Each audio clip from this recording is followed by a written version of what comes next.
lagi di pembelajaran pendidikan agama Kristen kelas 10. Sebelum kita akan masuk pada materi pada hari ini, terlebih dahulu kita berdoa bersama-sama. Dio akan pimpin kita di dalam doa.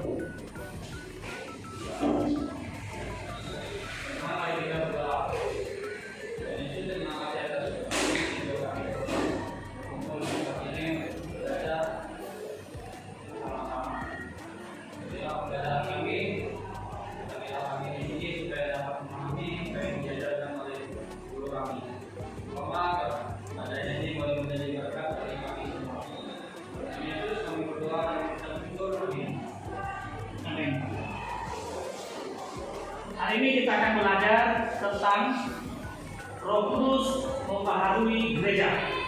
Referensi Alkitab yang dari Yeremia 31 ayat 31 sampai 33, Kisah Para Rasul 2 ayat 17 sampai 19, Galatia 3 26 sampai 29, dan Galatia 5 ayat 18. Dengan kompetensi dasar memahami peran Roh Kudus dalam membaharui kehidupan orang percaya. Sebelum kita masuk dalam materi, terlebih dahulu kita akan bersama-sama mendengarkan pujian berikut ini. Asal kita ditebus, pun dipanggil Roh Kudus. Hai musafir, ikutlah ke negeri sejahtera. Hai musafir, ikutlah ke negeri sejahtera.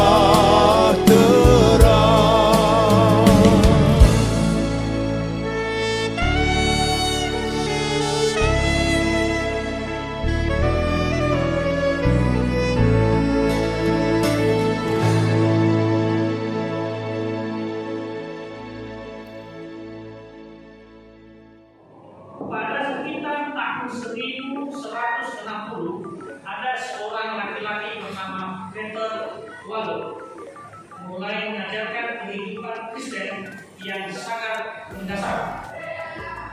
Latar belakangnya tidak dikenal bahwa temannya meninggal dunia dengan mendadak. Sementara makan malam, semua pengalaman ini kemudian mengubah kehidupan Waldo. Ia menyerahkan sebagian hartanya kepada istrinya, lalu sisanya dia bagikan kepada orang miskin. Lalu Waldo mulai bertobat dan mengajar masyarakat umum berdasarkan pemikirannya bahwa orang Kristen harus hidup sederhana.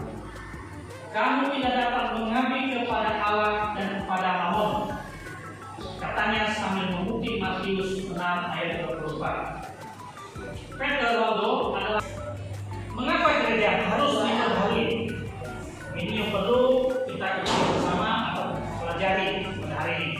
Mengapa gereja harus diperbaharui? Melihat bahwa ada banyak hal yang tidak beres dengan kehidupan orang Kristen dan gereja pada waktu itu, gereja menjual surat-surat pengampunan dosa. Artinya dengan membeli surat itu, maka si pembeli akan diampuni dosanya. Yang lebih lagi, si pembeli dapat juga membeli surat-surat pengampunan dosa itu untuk sanak saudaranya yang sudah meninggal dunia.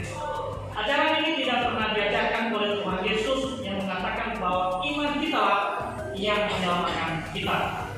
Di dalam Matius 9 ayat 22 dan Lukas 17 ayat 19. 13 misioner atau tubuh Kristus dalam Efesus 1 ayat 22 sampai dengan 23, gereja bukanlah gedung, bukanlah tempat, tetapi gereja adalah manusia yang percaya kepada Tuhan, yang telah dipanggil dari kegelapan dibawa kepada terang. Gereja memiliki hubungan yang organis, artinya saling melengkapi, saling menolong, saling membantu satu dengan yang lain. Perubahan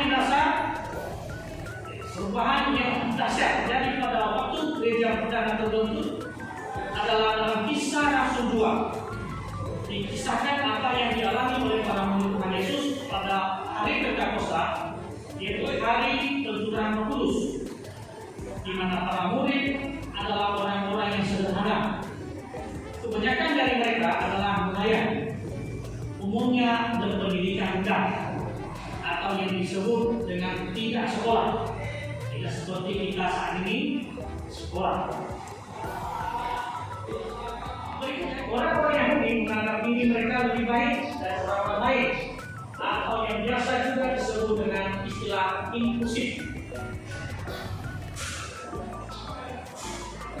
Selain kehadiran orang-orang berlatar belakang bahasa dan budaya, ternyata gereja pertama juga berisi orang-orang Helenis, yaitu orang yang berbahasa Yunani dan bukan keturunan Yahudi. Seperti contoh kita pada saat ini, dengan berbagai latar belakang yang berbeda, bahasa yang berbeda, budaya yang berbeda, warna kulit yang berbeda, ras yang berbeda. Ini maksud. Yang berikutnya adalah pandangan terhadap perempuan.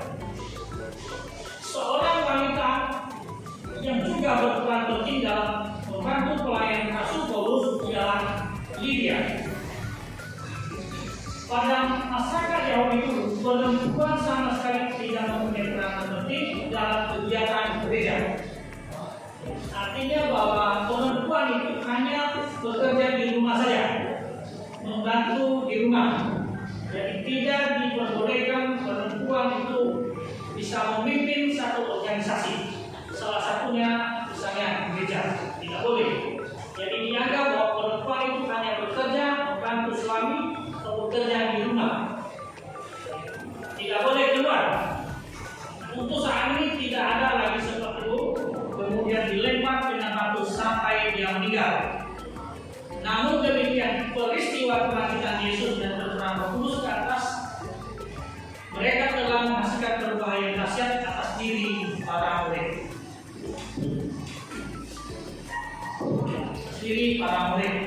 Nah, untuk adik-adik semua, pada hari ini kita sudah belajar tentang peranan Roh Kudus terhadap gereja.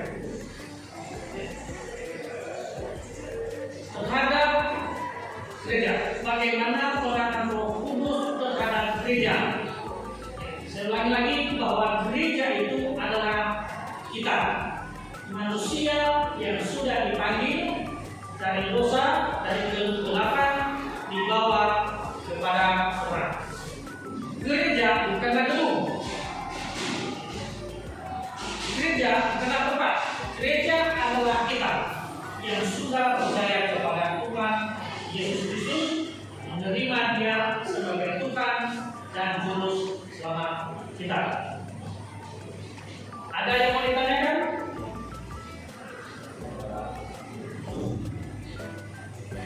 Ada yang mau ditanyakan?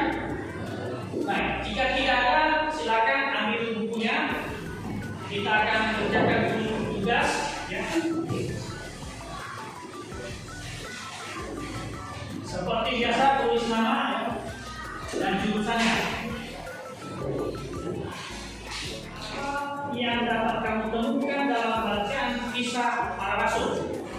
Jadi silakan buka dulu Alkitabnya di dalam Kisah Para Rasul 2. Kisah Para Rasul 2.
Bapak absen terlebih dahulu.